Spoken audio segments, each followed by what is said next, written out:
Bengal safe Murshidabad জেলায় ফার্নিচারের জগতে এক পরিচিত ও প্রতিষ্ঠিত নাম। বেঙ্গল সেফ ৫৭ বিবি সেন রোড, বহরমপুর, মুর্শিদাবাদ। লক্ষ লক্ষ মানুষের এখনো নাম ওঠেনি। এখন নির্বাচন হলে সেটা দৃষ্টিকূট। বহরমপুর জেলা কংগ্রেস কার্যালয়ে সাংবাদিক বৈঠক থেকে এমনটাই জানালেন অধীর রঞ্জন চৌধুরী। তিনি বলেন, যতদিন পর্যন্ত না সাধারণ মানুষের নাম ভোটার লিস্টে উঠছে ততদিন পর্যন্ত নির্বাচনকে না করানো উচিত, এমনটাই অভিমত জানালেন। পাশাপাশি তিনি প্রশ্ন তুলে বলেন, সরকারি উদাসীনতা, সরকারি পদক্ষেপের কারণে মানুষের ভোট দেওয়ার অধিকার কেন হাতছাড়া হবে? এখানে আসা মানে তাড়াতাড়ি ভোট দেবার ঘোষণা হওয়ার ইঙ্গিত বলে আমার মনে হচ্ছে। দেখা যাক কি করতে আসছে। কিন্তু কথা যে লক্ষ লক্ষ মানুষের ভোটার লিস্টে নাম এখন উঠলো না, এই অবস্থায় নির্বাচন ঘোষণা করাটা কিন্তু যদি করে আর কি, আমি তো জানি না, এটা বড় দৃষ্টিকটু হবে। মানুষের ভোটার লিস্টের নাম তোলার পর বা যতদিন পর্যন্ত না ভোটার লিস্টের নামটা উঠছে ততদিন পর্যন্ত যদি নির্বাচনটাকে বিলম্ব করা যায়, এটা নিয়ে ভাবনা চিন্তা করা উচিত বলে আমি মনে করি। মানুষের ভোট দেওয়ার অধিকার কোনো কারণেই বঞ্চিত হতে পারে না, নাহলে আমাদের সাংবিধানিক অধিকারকে আমরা লঙ্ঘিত করব। গোটা রাজ্যে ৬০ লক্ষ, মুর্শিদাবাদে ১১ লক্ষ, যে গতিতে অন্তর্ভুক্তি হচ্ছে সাপ্লিমেন্টারি লিস্টে ৫ লক্ষ ৬ লক্ষ বলছে এখন পর্যন্ত হয়েছে। ৬০ লক্ষর মধ্যে ১১% এখন পর্যন্ত ফয়সালা হয়ে নাম এন্ট্রি হয়েছে সাপ্লিমেন্টারিতে। তাহলে এত যে সংখ্যা ১১%, মানে ৯০% নাম বাকি হয়ে আছে।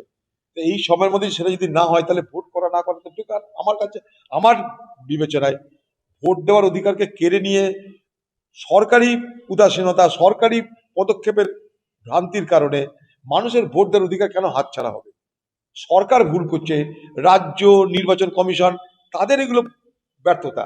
তাদের ব্যর্থতার জন্য সাধারণ মানুষ তারা কেন ভুগবে? আমার প্রশ্নটাই এই কারণে হচ্ছে, কারণ বোমা বানানো হচ্ছে। আর বোমা বানানোর কারণ হচ্ছে সামনে ভোট আসছে। ভোট আসলে পশ্চিমবঙ্গে বোমা লাগে, পিস্তল লাগে, গুলি লাগে, তার সঙ্গে সঙ্গে পুলিশের থ্রেট চলছে। কংগ্রেসের লোকদেরকে পুলিশ ডেকে ডেকে ডেকে ডেকে বলছে তৃণমূল বিরোধিতা করা চলবে না, তৃণমূলের বিরোধিতা করলে খারাপ হয়ে যাবে। আইজি সেও, এসপি সেও, সাধারণ পুলিশ সেও, সর্বোচ্চ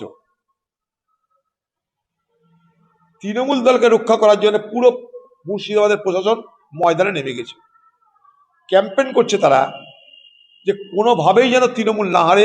প্রত্যেকটা থানার আইসিদেরকে বলে দেওয়া হয়েছে 22-এ 22 করতে হবে, কারণ খোকাবাবুর নির্দেশ, সেটা আমাদের পালন করতে হবে। তাই বোমা পিস্তল ছাড়া তো খোকাবাবুর নির্দেশ বাস্তবায়িত হবে না। পুলিশ থাকবে, বোমা পিস্তল থাকবে, সাধারণ মানুষকে ভয় দেখিয়ে ভোট থেকে বঞ্চিত করা হবে, এটাই তো লাইট। তার জন্য এগুলো দেখতে পাচ্ছেন। হ্যাঁ, নিশ্চয়ই একটা তো অস্ত্র হবেই। এখন গ্যাসের দাম বাড়ছে যুদ্ধের কারণে, সেটা আমরা জানি। গ্যাসের দাম আরো বাড়বে। ভারতবর্ষের কূটনৈতিক ব্যর্থতার জন্য আমাদের হরমুজ প্রণালী দিয়া ভারতবর্ষের জন্য গ্যাস আসছে না,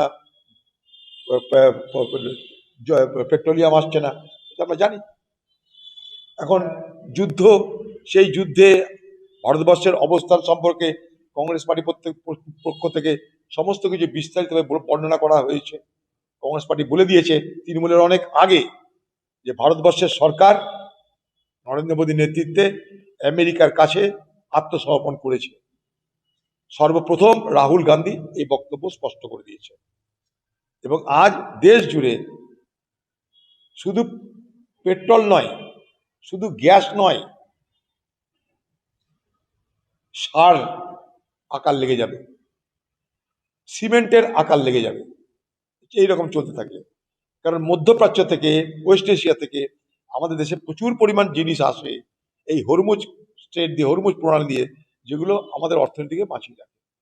গ্যাসের দাম তো বেড়েছে, আরো বাড়তে পারে, টাকার দাম বাড়তে পারে, পড়তে পারে। আমাদের দেশ শুধু নয়, সারা বিশ্ব জুড়ে এক অস্থির অবস্থা তৈরি হয়েছে। আমাদের দেশে ইরানের জাহাজ এসে ফিরে যাওয়ার সময় তাকে আমেরিকা ডুবিয়ে দিল। আজকে তো মানুষ বুঝতে পারছে ইন্দিরা গান্ধী আর নরেন্দ্র মোদীর ফারাক,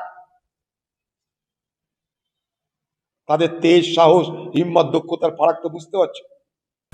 বেঙ্গল সেফ মুর্শিদাবাদ জেলায় ফার্নিচারের জগতে এক পরিচিত ও প্রতিষ্ঠিত নাম।